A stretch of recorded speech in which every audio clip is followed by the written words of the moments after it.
Hi all welcome to Blasters arena. ഇന്നലെ നടന്ന മത്സരത്തിൽ എതിരില്ലാത്ത 2 ഗോളുകൾക്കാണ് ബ്ലാസ്റ്റേഴ്സ് ഡൽഹിയോട് പരാജയപ്പെട്ടത്.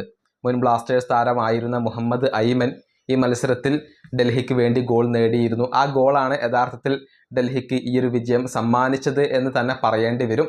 ഏതായാലും മത്സരശേഷം ഐമൻ കേരള ബ്ലാസ്റ്റേഴ്സിനെ കുറിച്ച് സംസാരിച്ചിട്ടുണ്ട്. ഇപ്പോഴും തൻ്റെയും തൻ്റെ സഹോദരൻ്റെയും ക്ലബ്ബാണ് കേരള ബ്ലാസ്റ്റേഴ്സ് എന്നാണ് മുഹമ്മദ് ഐമൻ പറഞ്ഞിട്ടുള്ളത്.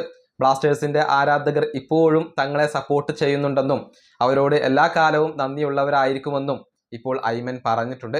അദ്ദേഹത്തിന്റെ വാക്കുകൾ ഇങ്ങനെയാണ്: ഇവിടെ എല്ലാവരും ഹാപ്പിയാണ്. ആദ്യ വിജയം ഞങ്ങൾ നേടിയിരിക്കുന്നു. വിലപ്പെട്ട 3 പോയിന്റുകൾ ഞങ്ങൾ സ്വന്തമാക്കിയിരിക്കുന്നു. ഞാൻ എപ്പോഴും മത്സരം ആസ്വദിക്കാനും എൻ്റെതായ രീതിയിൽ കളിക്കാനുമാണ് ശ്രമിക്കാറുള്ളത്. കേരള ബ്ലാസ്റ്റേഴ്സ് ഇപ്പോഴും ഞങ്ങളുടെ ക്ലബ്ബ് തന്നെയാണ്. ഞാനും എൻ്റെ സഹോദരനും അവിടെയാണ് കരിയർ ആരംഭിച്ചത്. ഞങ്ങൾ എപ്പോഴും ആരാധകരോട് നന്ദിയുള്ളവരായിരിക്കും. ഇപ്പോൾ ഞാൻ മറ്റൊരു ക്ലബിന് വേണ്ടിയാണ് കളിക്കുന്നത്. എന്നിട്ടും ആ ആരാധകർ ഞങ്ങളെ സപ്പോർട്ട് ചെയ്യുന്നു. ബ്ലാസ്റ്റേഴ്സ് ആരാധകർ എന്ന നിലയിൽ ഞങ്ങൾ എപ്പോഴും ബ്ലാസ്റ്റേഴ്സിനെ സപ്പോർട്ട് ചെയ്യും. വരുന്ന മത്സരങ്ങളിൽ ഞങ്ങൾ അവർക്ക് എല്ലാവിധ ആശംസകളും നേരുന്നു. ഇതാണ് ഐമൻ പറഞ്ഞിട്ടുള്ളത്. അതായത് ഇപ്പോഴും ബ്ലാസ്റ്റേഴ്സിനെ അവർ സപ്പോർട്ട് ചെയ്യുന്നുണ്ട്. കേരള ബ്ലാസ്റ്റേഴ്സിന്റെ ആരാധകർ തന്നെയാണ് ഐമനും അസ്ഹറും.